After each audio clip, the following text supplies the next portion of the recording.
pada proses belajar Pancasila. Nah, kira-kira ada yang sudah paham nggak maksudnya?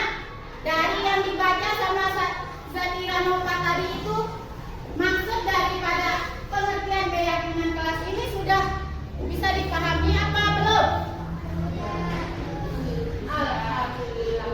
Baik, Ibu ulangi. Keyakinan kelas adalah suatu disiplin positif yang bisa kita terapkan. Yang namanya disiplin, sudah disiplin positif lagi, berarti itu hal yang bagus yang bisa kita terapkan di dalam kelas.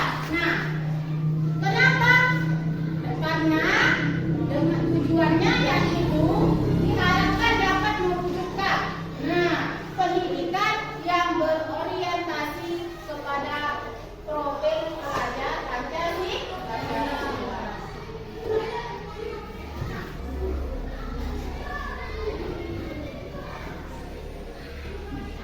Selanjutnya,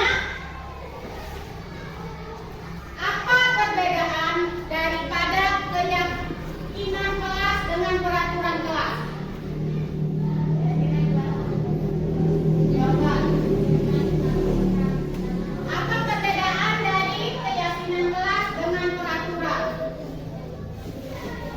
Keyakinan kelas bersifat abstrak daripada peraturan kelas. Bisa terlihat secara konkret, ya. Nah, tapi kalau keyakinan kelas itu berupa pernyataan yang universal, kesepakatan kita yang kita ucapkan dan kita patuhi. Nah, berikutnya manfaat.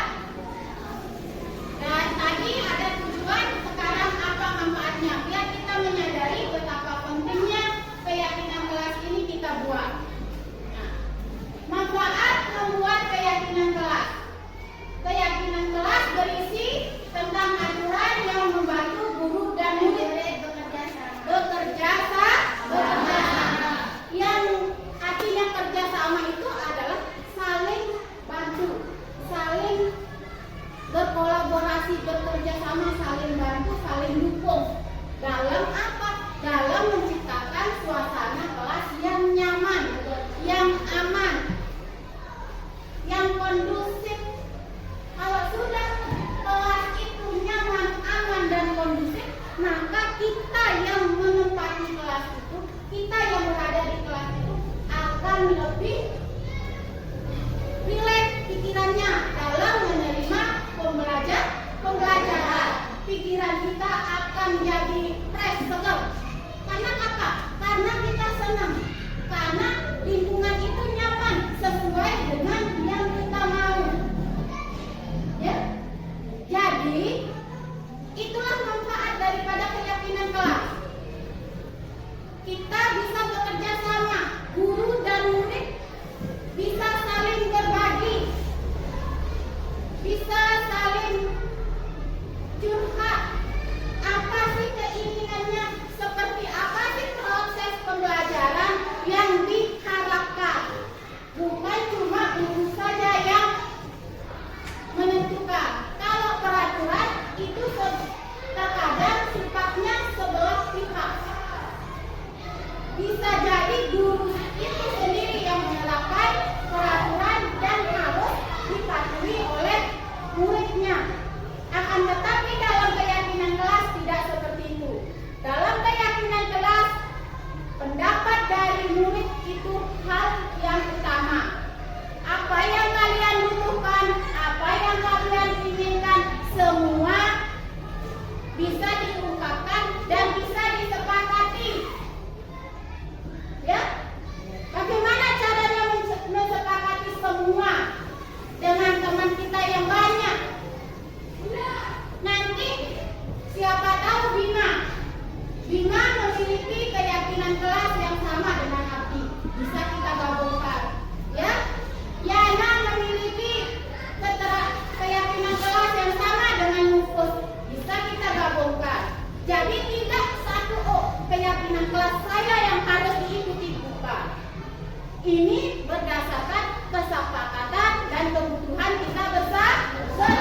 yang saya inginkan di dalam kelas? Seperti apa sih kelas yang saya mau? Misalnya, ada yang tidak senang berisik. Buat di situ keinginan saya supaya kelas nyaman. Nanti kita mencari solusi bagi teman yang senangnya agak berisik kelasnya. Nanti kita cari solusi sama-sama. Bagaimana caranya? Seperti apa? Kita harus menetapkannya. Paham maksud Ibu? Baik. Selanjutnya, selamat membuat keyakinan kelas. Salam dan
Sudah?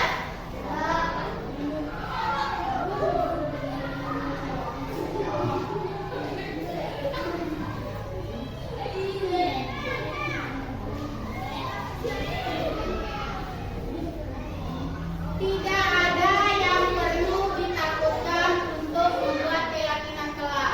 Takut salah misalnya nanti yang saya inginkan salah, tidak ada. Tidak ada yang namanya salah.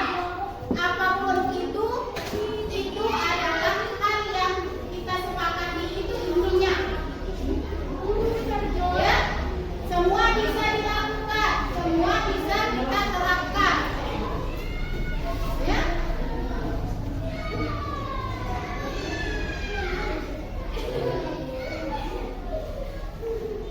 Heru bagaimana Heru?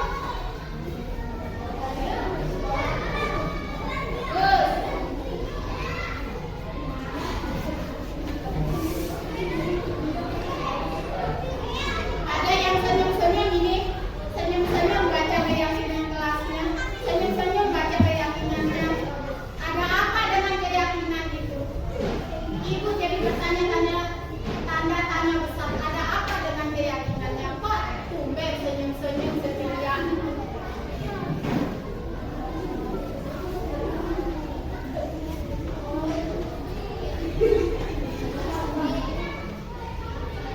Mulai sekarang kita akan berusaha membuka diri. Kita melakukan sebuah perubahan yang nantinya akan menjadi hal yang kita lakukan dan kita yakini untuk merubah apa yang selama ini kurang, untuk melengkapi apa yang selama ini kurang. Ya, mana semangatnya? Semangat pagi.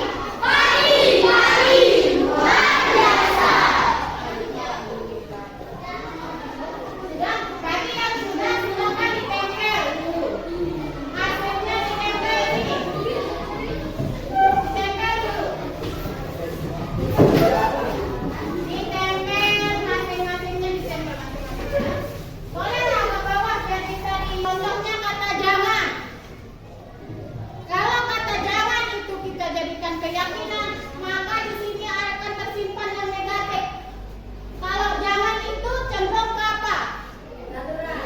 Dilarang. Oke, ke peraturan. Jangan berarti itu dilarang. Otomatis otak kita itu akan tersimpan negatif dengan cara di sana nanti ketakutannya. Ya, akan merasa tertekan jika tidak melakukan. Jika kita melakukan, kalau ada kata jangan, kalau kita melakukan, maka akan ada tersimpan yang negatif dan ada rasa bersalah. Jadi kita koreksi dulu sedikit ya. Nah, menghadapi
Assalamualaikum warahmatullahi wabarakatuh. Pada siang hari ini kita akan membahas budaya positif, yang ini merupakan tugas saya, aksi nyata saya sebagai calon guru penggerak. Saya atas nama Aminatul Zohra, calon guru penggerak angkatan 10 kelas 29 NTB. Pada kesempatan ini kita akan membahas tentang budaya positif. Sebelum kita membahas tentang budaya positif, kita akan mengkaitkan dulu budaya positif tersebut dengan filosofi pemikiran Ki Hajar Dewantara. Filosofi pemikiran Ki Hajar Dewantara ini ada beberapa banyaknya, tapi yang menjadi pembahasan kita pada siang hari ini yaitu tentang pemikiran Ki Hajar Dewantara tentang pendidikan, antaranya menjelaskan bahwa dasar pendidikan anak berhubungan dengan kodrat alam dan kodrat zaman. Kodrat alam ini berkaitan dengan sifat dan bentuk. Sifat dan bentuk lingkungan di mana anak itu berada. Sedangkan kodrat zaman ini terpengaruh oleh perkembangan zaman. Kedua, kodrat ini berkaitan dengan nilai-nilai dan sifat-sifat kemanusiaan peserta didik. Nah, sifat-sifat budaya positif itu mencerminkan tentang proyek penguatan profil pelajar Pancasila. 6 komponen profil pelajar Pancasila inilah yang menjadi tujuan pembelajaran kita. Yang pertama di sini yaitu beriman kepada Tuhan yang Maha Esa dan berakhlak mulia. Diharapkan anak-anak peserta didik kita itu memiliki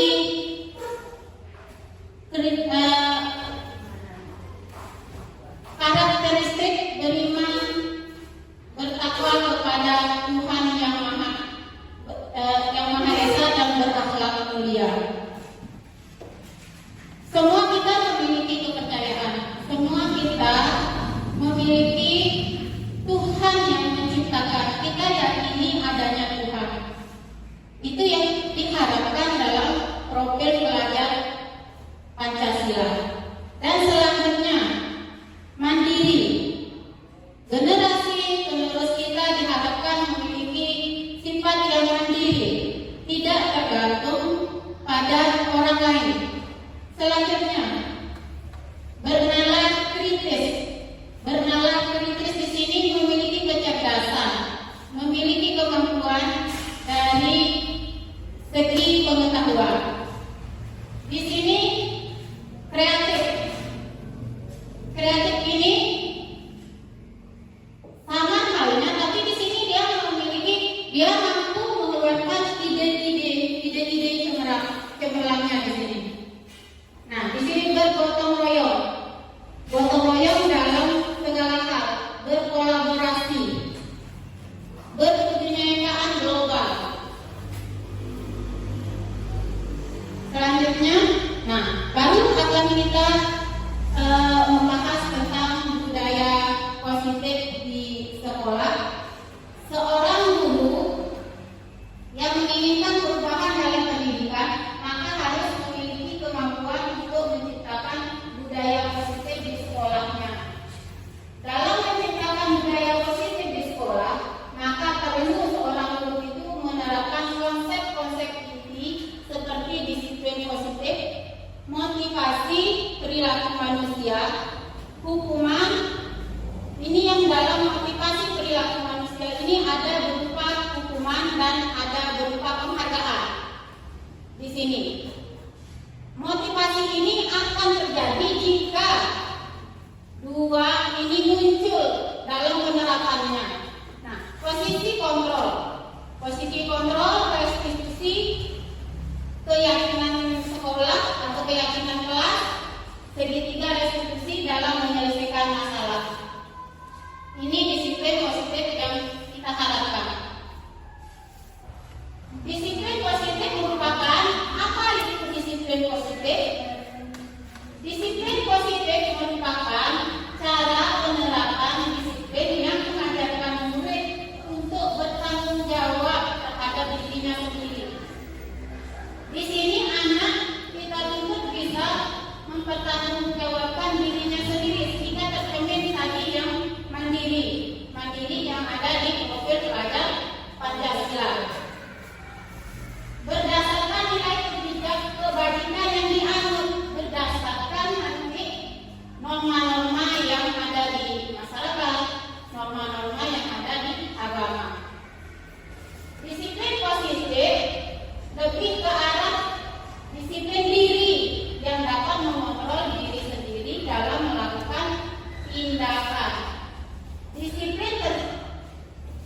Disiplin diri bertujuan untuk membangun motivasi dalam diri. Kalau disiplin dari diri sendiri itu berasal dari dalam diri kita sendiri, dorongan, minat semua berasal dari dalam diri sendiri. Nah, motivasi perilaku manusia. Tadi sempat di disiplin positif itu ada motivasi perilaku manusia. Motivasi manusia melakukan sesuatu itu yang pertama untuk menghindari ketidaknyamanan atau hukuman. Terkadang anak melakukan kebaikan, melakukan hal yang positif karena takut hukuman dari bapak ibu gurunya. Berarti ada keterpaksaan dalam dirinya untuk melakukan itu. Jika bapak ibu guru tidak ada di tempat, maka kelakuannya akan berubah. Tidak lagi tercermin disiplin positif. Yang kedua, dari motivasi ini yang kedua, untuk mendapatkan imbalan atau penghargaan. Nah, ini yang kedua ini berupa penghargaan atau imbalan. Jika anak tersebut tidak mendapatkan imbalan, maka anak tersebut juga akan melakukan hal yang buruk.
Nanti kita saksikan video berikut.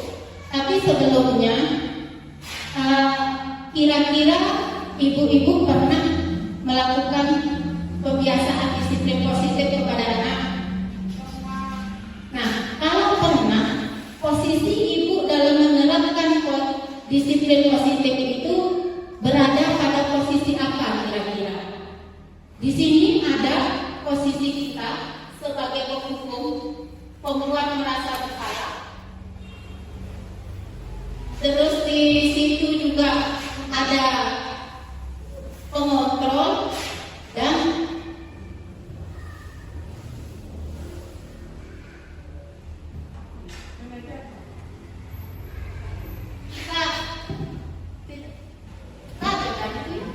ya, kita saksikan dulu. Stop nih Rin. Yang tidak lanjut yang tadi. Para bahagia ibu dan bapak ibu hebat dalam penerapan disiplin positif restitusi. Salah satu program yang dikembangkan adalah 5 posisi kontrol. 5 posisi kontrol dalam restitusi adalah posisi penjelasan seorang agar dapat mengalihnya. Pada video kali ini kita akan membahas tentang 5 posisi kontrol yang dikembangkan oleh Cair Dosen dan contoh penerapan.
kira-kira ibu-ibu bisa ambil pembelajaran dari video yang tadi? Apa yang bisa ibu-ibu ambil pembelajaran? Memantau. Nah, sekarang pertanyaannya, video yang tadi menjelaskan 5 posisi kontrol kita. Yang pertama sebagai penghukum, yang kedua pembuat rasa bersalah, dan yang ketiga sebagai teman, yang keempat pemantau, dan yang terakhir manajer. Kira-kira ibu-ibu seringnya ada di posisi mana? Hukum. Di posisi penghukum? Semuanya teman baik. Nah, itulah yang akan kita bahas sekarang. Kita posisi di mana dan apa dampaknya? Apakah itu sudah baik atau perlu ditingkatkan lagi? Nah, posisi penghukum. Pada dasarnya seorang penghukum itu bisa menggunakan hukuman fisik maupun verbal. Dalam hal di sini nanti seperti terlambat datang sekolah, disuruh silakan langsung tanpa ada aturan, tanpa ada kita konfirmasi, kamu terlambat datang sekolah, silakan bersihkan WC. Padahal bersihkan WC itu hal yang baik, menjaga kebersihan. Tapi saat penerapan hal tersebut itu sudah termasuk dari hukuman. Nah, dengan nadanya yang dalam kita menyampaikan juga menggunakan nada tinggi. Dari segi nada, dari segi omongan kita juga harus mengaturnya. Bahasa tubuh, kita anggap diri kita tidak menghukum saat anak ada yang datang terlambat datang sekolah. Tapi kita, kamu sambil melotot, kamu kenapa kamu datang terlambat? Itu sudah membuat anak takut.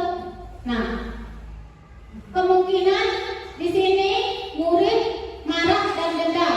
Kalau kita berada pada posisi ini, kemungkinan anak itu akan merasa marah, dendam, dan bersifat agresif. Biasanya waktu kesal, anak bisa mengganggu temannya. Nah, ini pembuat rasa bersalah. Pada posisi ini, biasanya guru akan berusaha lebih lembut menggunakan keningan yang membuat orang lain merasa tidak nyaman dan bersalah atau rendah diri. Misal, adik, kamu ini bagaimana sih? Nah, kamu sudah janji dengan ibu tidak akan terlambat lagi. Kenapa kamu senang sekali mengecewakan ibu? Kalau dengan omongannya ini, apakah kita membuat anak merasa bersalah atau tidak? Misal, kamu sudah mengecewakan ibu, ya, merasa bersalah. Kamu sudah mengecewakan ibu. Ibu benar-benar kecewa sama kamu. Berarti anak itu akan merasa bersalah kepada kita karena kita itu membuat dia merasa bersalah karena membuat kita merasa kecewa. Nah, di sini murid akan merasa bersalah setelah mengecewakan ibu atau bapak gurunya. Murid akan menjadi orang yang gagal dan tidak sanggup membahagiakan orang lain. Kalau sudah merasa bersalah, berarti kita pernah tidak merasakan ini? Seandainya kita melakukan sesuatu hal yang buruk, otomatis kita merasakan sebuah kesalahan. Di kesalahan itu kita merasa bahwa apa yang kita lakukan itu gagal. Itulah yang akan dirasakan oleh murid. Nah, posisi yang ketiga yaitu posisi di mana seorang guru memposisikan dirinya sebagai teman. Dua posisi kontrol yang tadi, baik itu penghukum maupun pembuat rasa bersalah, itu posisi kontrol yang bisa membuat mental anak itu jatuh, yang bisa membuat anak itu menjadi minder, yang bisa membuat hati, pikiran anak itu juga menjadi tidak nyaman, psikisnya akan down. Nah, kalau posisi teman, ini guru pada posisi ini tidak menyakiti murid, dia tidak menyakiti murid sama sekali, tidak melukai perasaannya, tidak melukai fisiknya, akan tetapi pada posisi ini akan tetap berupaya mengontrol murid sesuai persuasinya. Nah, contohnya, Adi, ayolah, bagaimana sih kamu? Kemarin kamu sudah janji ke Bapak bukan tidak terlambat lagi. Tapi sampai kita mengucapkannya sampai tertawa-tawa, sampai senyum-senyum. Apakah anak mau mendengarkan? Tidak.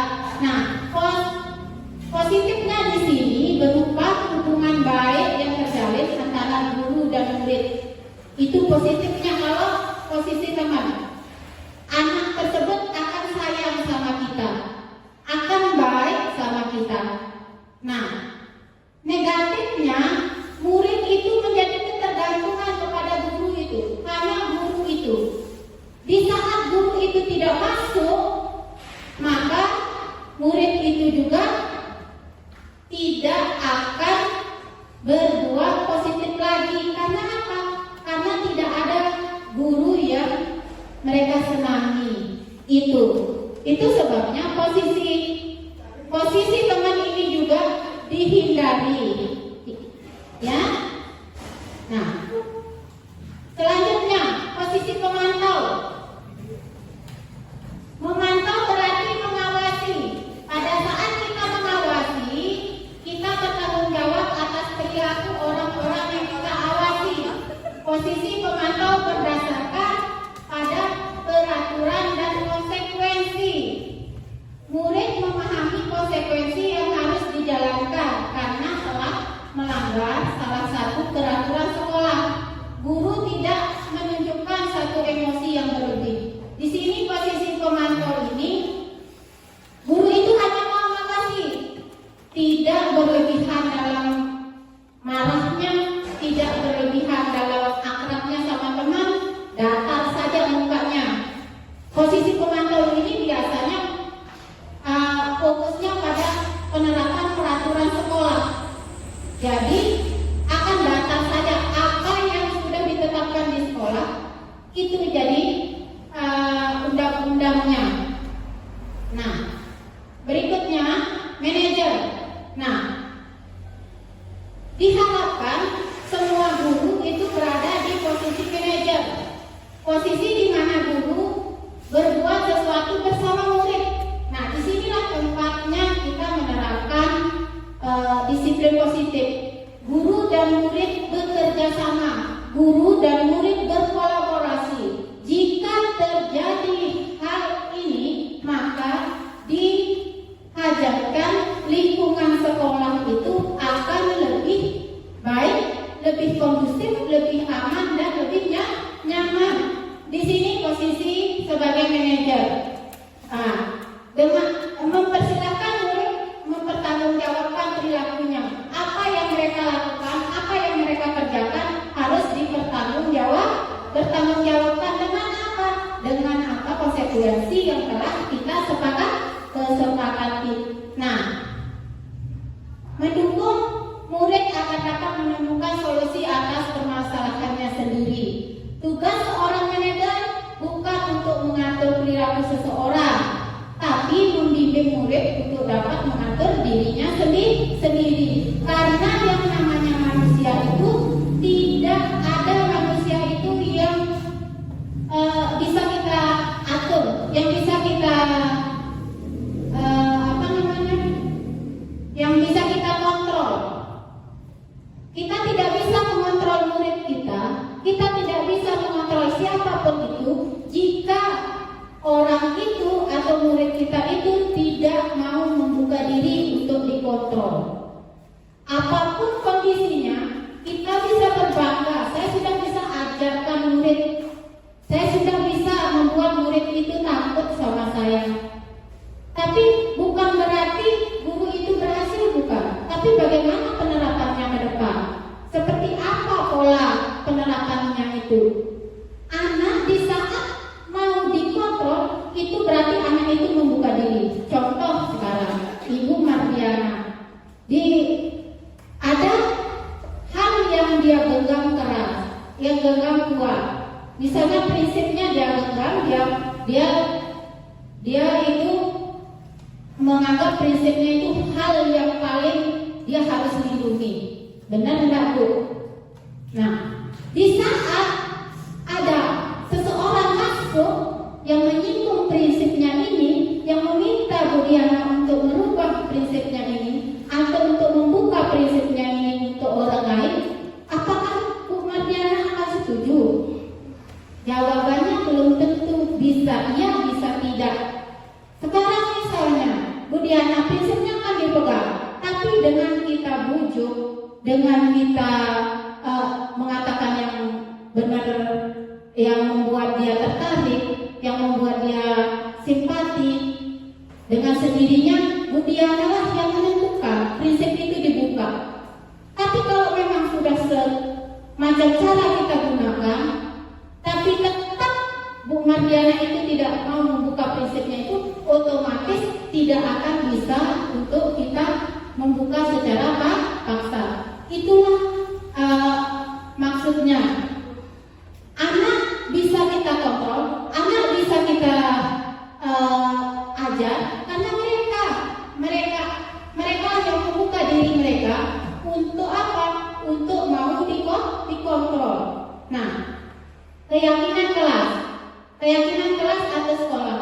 Keyakinan kelas lebih bersifat abstrak dari peraturan, lebih rinci dan konkret. Bedanya apa di sini? Keyakinan kelas sama peraturan. Ada kira-kira yang bisa menjawab apa perbedaan dari keyakinan kelas dan peraturan?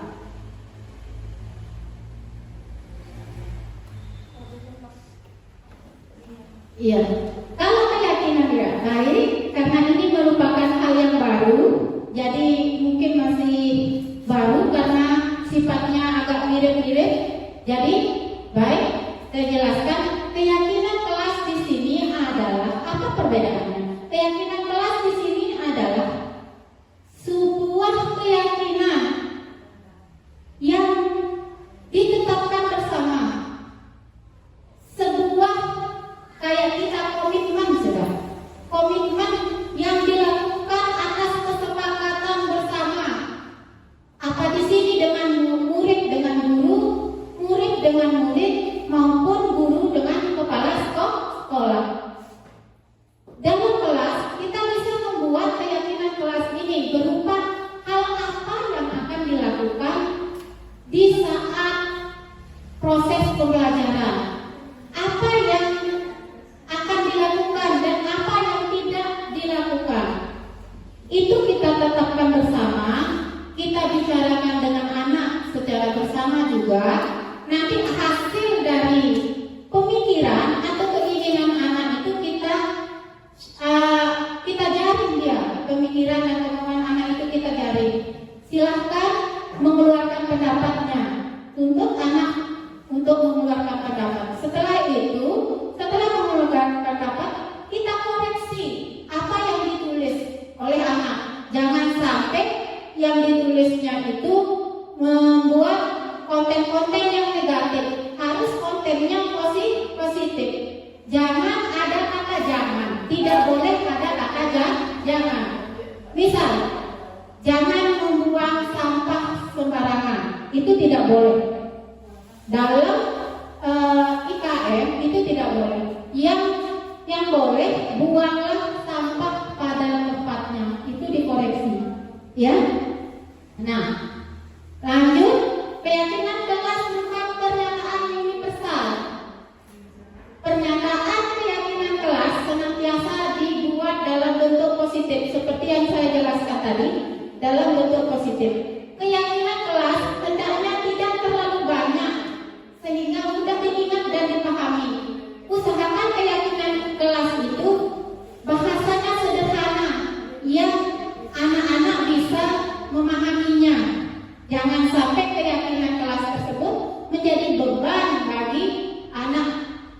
yang untuk dalam proses pembelajaran.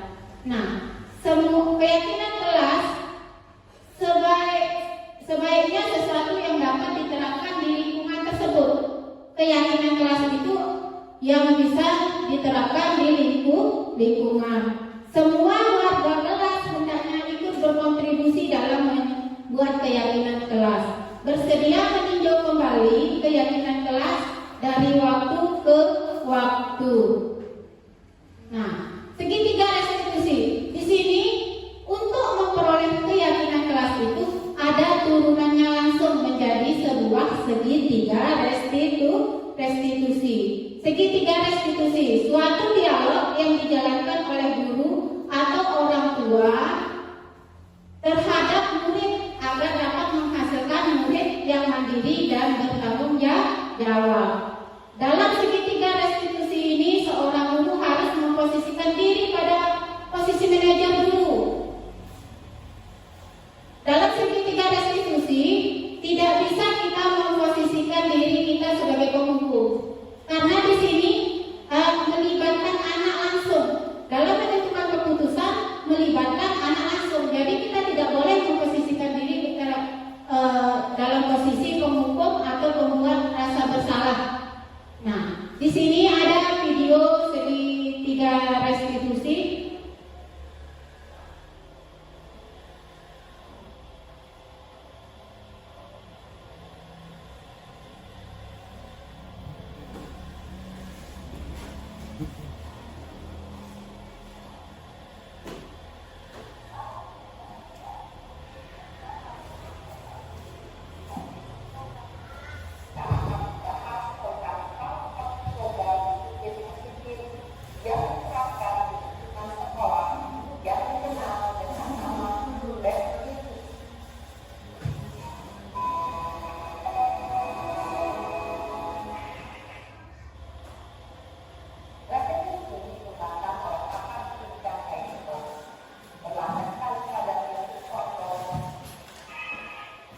Baik, setelah melihat video tadi, 3 komponen segitiga restitusi. Yang pertama yaitu menstabilkan emosi, menstabilkan identitas.